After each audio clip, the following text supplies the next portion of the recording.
Olá pessoal, eu sou a professora Daniele Duó e a gente está aqui hoje para mais uma aula de Biologia. Hoje a gente vai falar sobre qualidade de vida das populações humanas. Então nós vamos tratar um pouquinho falar sobre as DSTs e os métodos contraceptivos. Então eu dividi essa aula em duas partes. Nessa primeira parte a gente vai falar um pouquinho desses métodos contraceptivos e na segunda parte a gente vai falar um pouquinho sobre as doenças sexualmente transmissíveis. Então para começar, a gente tem que definir o que é contracepção, né? Então, é todo método que visa impedir a fertilização de um óvulo. Então, é a realização de uma ou mais ações, dispositivos ou medicamentos que podem prevenir ou reduzir a propensão de uma mulher se tornar grávida ou dar à luz. Então, essas ações, também conhecidas como métodos contraceptivos, são fundamentais hoje em dia para o planejamento familiar. Então, aqueles casais que se planejam, querem planejar quando ter um filho ou não querem ter um filho, ou as mulheres ou os próprios homens, têm a disponibilidade desses métodos contraceptivos que podem utilizar para impedir essa gravidez. Então, quem deve usar esses métodos? Pode ser usado tanto pelos homens quanto pelas mulheres ou ainda por ambos, né? Então deve ser utilizado quando essa pessoa não planeja ter um filho, não quer que ocorra essa gravidez. Então sempre deve ser escolhido o método contraceptivo com auxílio de um médico que vai avaliar qual é o melhor método, qual é a melhor forma de se evitar que tenha essa gravidez. Então, de acordo com a idade, se é homem, se é mulher, de acordo com a sua frequência sexual. Então, todos esses dados vão auxiliar o médico a fazer essa escolha e a sugestão do melhor método contraceptivo. Então, falar um pouquinho desses métodos, nós temos dois tipos de métodos. Os métodos que são reversíveis e os irreversíveis. Os irreversíveis são aqueles realizados através de cirurgias e que não há possibilidade de você reverter aquele quadro. Só em casos raros em que você consegue obter aí a reversão dessa cirurgia. E temos os métodos reversíveis, que são divididos entre os métodos naturais e não naturais. Os naturais, você precisa ter um conhecimento do corpo, do tipo de método que está sendo aplicado, e os não naturais, que são aqueles que utilizam os dispositivos mecânicos ou ainda substâncias químicas. Então vamos ver um pouquinho de cada um desses tipos de método. Começar então falando sobre os métodos irreversíveis. Então nós temos aqui dois exemplos de métodos que são utilizados. Um é a laqueação das trompas, que é uma operação cirúrgica onde é feito um corte nas trompas de Fallope para impedir o encontro entre o espermatozoide e o óvulo. Então aqui nessa figura a gente consegue visualizar o corte que é realizado aqui nas trompas. Então você impede o encontro dos espermatozoides com o óvulo que é liberado ali nas trompas. Então, você não altera a morfologia do útero, mas você corta essa ligação ali das trompas para impedir esse encontro aí dos espermatozoides. E, no caso masculino, nós temos a chamada vasectomia, que é uma operação cirúrgica onde é feito um corte no canal diferente para evitar que o esperma expelido contenha espermatozoides. Então é feito esse corte aqui também, nesse canal deferente do homem, que vai impossibilitar que ocorra que contenha espermatozoides naquele esperma que foi produzido. Então, não impede a produção do esperma, mas impede que esse esperma contenha o espermatozoide. Então, esses são os dois tipos, no feminino e no masculino, né, os dois casos de um método irreversível, um método contraceptivo irreversível. E aí, dentro dos métodos reversíveis, nós temos, como eu disse, os métodos naturais e os métodos não naturais. Os naturais são aqueles que se baseiam no conhecimento do período fértil da mulher e na abstenção de relações sexuais durante esse período. Então, são menos eficazes que os métodos não naturais, que utilizam os dispositivos e as substâncias químicas. Então, esses métodos não naturais são métodos que impedem a fecundação através da utilização de dispositivos adequados, enquanto que outros se baseiam no uso de substâncias. Então, como método natural, você precisa ter o conhecimento do corpo, todo o procedimento ali, todo o processo fisiológico, para que você consiga realizar com eficácia esse método natural.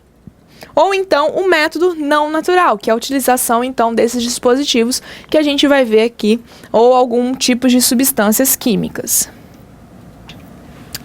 Então, o primeiro método reversível natural, que é o mais conhecido, é o chamado método da tabelinha, né? O método calendário.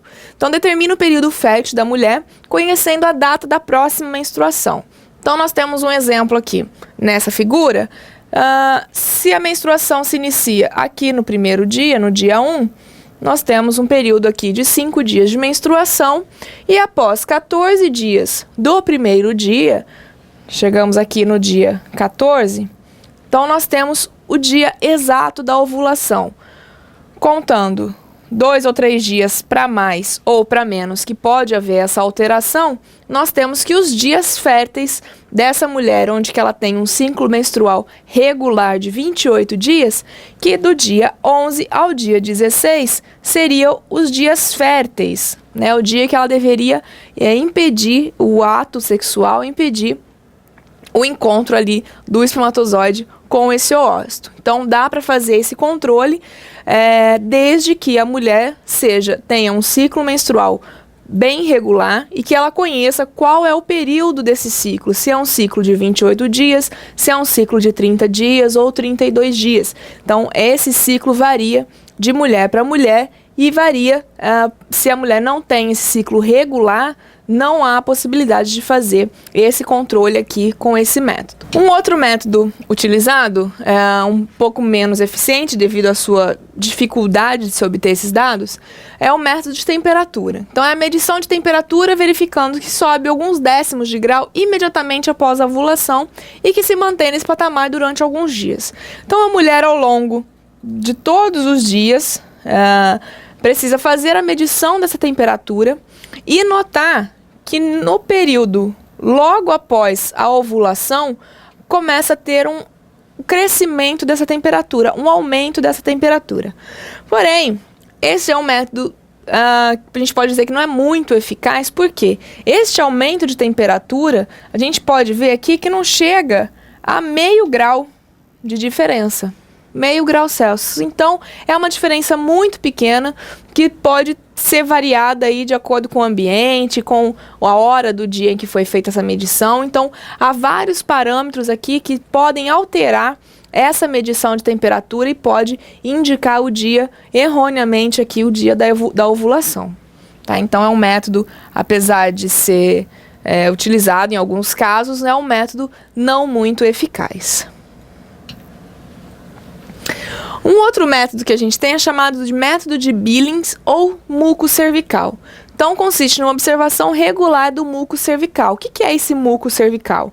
Então, é aquela secreção produzida pelo colo do útero e que, durante o período de ovulação, ele torna-se mais abundante, mais líquido e mais transparente. Então, a mulher verifica essa secreção, né, qual é o tipo dela durante o mês todo, e ela vai notar que durante o período de ovulação esse líquido ali se tornou mais abundante, mais líquido e mais transparente. Então, aí é nesse período que está ocorrendo a ovulação e que deve-se impedir o ato sexual para que não ocorra nenhum tipo, para que não ocorra a fecundação ali daqueles óvulos. Um outro método utilizado também é o chamado coito interrompido. Então, nesse método, o homem retira o pênis da vagina antes da ejaculação. Esse método também tem uma eficiência muito baixa, porque mesmo antes da ejaculação, o homem libera um líquido chamado pré-ejaculatório. E esse líquido ele pode haver espermatozoides, já pode conter alguns espermatozoides que serão suficientes para fazer o encontro com o ócito e fazer essa fecundação. Então, mesmo que ele faça essa interrupção da relação sexual antes da ejaculação, precisa tomar muito cuidado, porque esse líquido pré-ejaculatório já contém os espermatozoides e que, por menor quantidade que eles estejam, já é o suficiente para que ocorra uma fecundação ali, uma gravidez. Então, é um método utilizado também, porém não muito eficiente. Bom, e os métodos reversíveis não naturais, né? Então eu disse, a gente tem os métodos químicos e os métodos mecânicos. Os químicos são aquelas substâncias químicas que vão impedir, que são utilizadas para impedir essa gravidez. E os métodos mecânicos são dispositivos que impedem a fecundação ou a fixação daquele óvulo. Então, existem dois tipos diferentes aí, o químico e o mecânico. Começando pelos químicos, vamos falar sobre a pílula, que é o método feminino mais utilizado, né? Então, é um comprimido feito à base de hormônios similares aos comprimidos, aos hormônios que são produzidos naturalmente pelo organismo feminino, né? Pelo estrogênio e a progesterona, que vai impedir a ovulação. Então, durante o período em que a mulher está tomando essa pílula, ela não ovula, ela não tem esse processo de ovulação. Então, ela vai impedir a ovulação. É um método bastante eficaz, desde que não exista nenhum episódio que possa anular o seu efeito. Então, desde que não ocorra vômito, não há alteração no horário da ingestão, não há esquecimento da ingestão da pílula.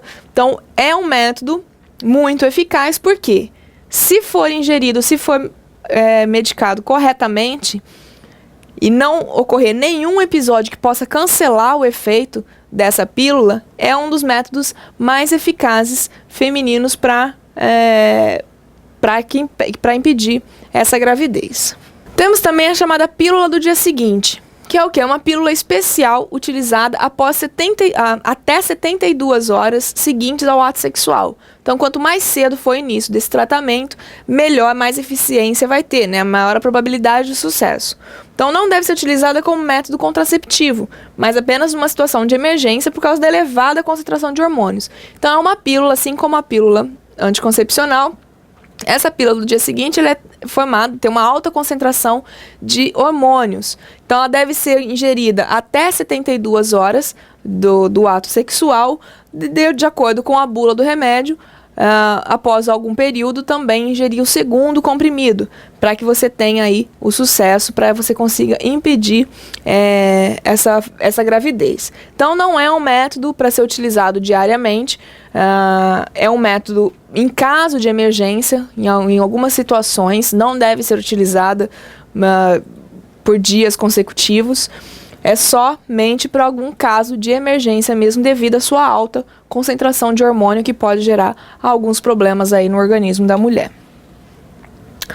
Um outro método químico é chamado injeções hormonais. Então, a mulher faz a opção de, ao invés de ingerir via oral as pílulas, faz a opção por injeções. Então, são injeções constituídas por hormônios que vão se libertando de modo contínuo no organismo durante determinado tempo. Então, tem injeções que duram durante 3 meses, outras durante 1 mês. Então, de acordo com o medicamento que é indicado pelo médico, você faz uso, né, toma essa injeção, e esse hormônio vai sendo liberado aos poucos ao longo do organismo aí, para que você impeça também essa ovulação.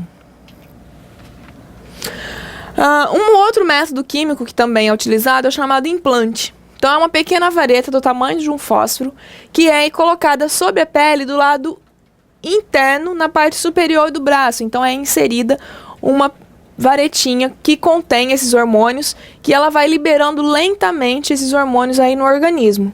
A sua eficiência mantém-se por um período de 3 anos. Então, a maioria dos implantes valem, né, tem a validade, tem essa liberação de hormônios aí por 3 anos, mas pode variar também do tipo e da forma que é esse medicamento.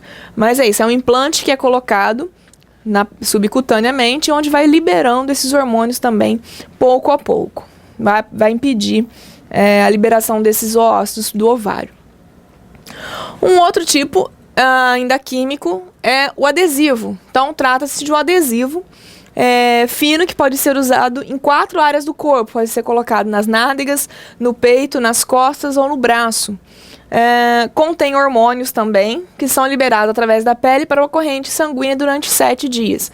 Então, esse adesivo é colado em alguma dessas partes do corpo, de acordo com a indicação médica, e vai liberar também essas concentrações aí lentas de hormônio no organismo. Então, vai impedir que essa mulher também tem esse processo aí de ovulação.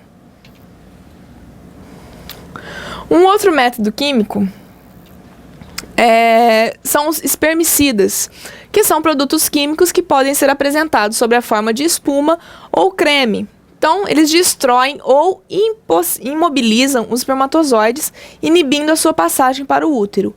Então, pode ser utilizado na forma de creme, de pomada, que é inserida no útero da mulher para que esse espermicida imobilize, destrói ou mata esses espermatozoides antes de entrar em contato com o ooócito, lá com o óvulo, ocorrendo a fecundação. Então, é utilizada nas mulheres, né? É inserido e injetado ali no útero esse espermicida. Entrando agora nos métodos mecânicos, nós temos o DIU, que é um dispositivo intrauterino, que é um pequeno aparelho de metal, a gente pode ver aqui nessa figura, ou plástico, que é introduzido no útero e ali permanecerá até acabar sua validade, que normalmente pode variar de 3 a 5 anos. Então, ele é inserido no útero, né? Então, esse é o dispositivo em forma de T, é inserido no útero e que vai impedir a ligação dos espermatozoides que vão entrar pelo útero para passar pelas trompas. Então, ele impede ali o encontro desses espermatozoides que vão entrar pelo útero com a passagem ali pelas trompas e entrando em contato com os oócitos. Um outro dispositivo mecânico é chamado de diafragma. Então, é uma cúpula de borracha fina montada sobre um anel de metal flexível e recoberto de borracha. Então, ele é introduzido também na vagina, sobre o colo do útero, antes da relação sexual. Então, é uma cúpula, é como se fosse um diafragma, tem aqui nessa figura. A gente consegue visualizar, ele é de borracha, vai ser inserido no útero, no colo do útero, né? E vai impedir a entrada, a passagem dos espermatozoides aqui para as trompas e chegando aos ovários. Então, ele vai impossibilitar que tenha contato dos espermatozoides aqui passando pela vagina. Um outro método mecânico que também pode ser utilizado tanto para o masculino ou feminino são os preservativos. Então, a gente tem os dois tipos. Pode ser utilizado pelos homens ou pelas mulheres. O preservativo feminino, ele é um invólucro de borracha que se coloca no interior da vagina. Então, esses preservativos impedem que os espermatozoides possam chegar às trompas de falópio, ocorrendo a fecundação. Então, tá aqui na ilustração, é esse invólucro de borracha e que é inserido aqui na vagina, no interior da vagina, né, com auxílio dos dedos, e impede, então, que esses espermatozoides entrem em contato, que passem pela trompa de falópio e entrem em contato com o óvulo, evitando a fecundação. Ou ainda, o mais conhecido, né, o mais utilizado, que é o preservativo masculino, que é uma cobertura de borracha muito fina, né, de látex, descartável, que é desenrolado sobre o pênis ereto antes da relação sexual. Então, não altera as alterações. Tanto o preservativo masculino quanto o preservativo feminino não altera nenhuma das sensações, nem masculina, nem feminina. Pode ter diversas cores, sabores, tamanhos, formatos. Então, esses preservativos são o método contraceptivo também, junto com a pílula, um dos mais utilizados. E pode ter ali uma grande variação, tanto de cor, sabor, formato ou tamanho. Além de evitar, né, além de ser utilizado como um método contraceptivo, esse preservativo masculino, ele é o único método contraceptivo que a gente falou aqui, que evita também o contágio das DSTs, das doenças sexualmente transmissíveis. Então, além de evitar a fecundação, a gravidez, além de ser um método contraceptivo, ele é o único método em que evita esse contágio, evita o contato com essas doenças ali, podendo gerar grandes problemas. Então, esses são os métodos contraceptivos. A gente viu os métodos químicos, os métodos naturais, não naturais, que são utilizados para se evitar a gravidez. Então, não perca a parte 2, onde a gente vai falar um pouquinho agora sobre as DSTs, as doenças sexualmente transmissíveis.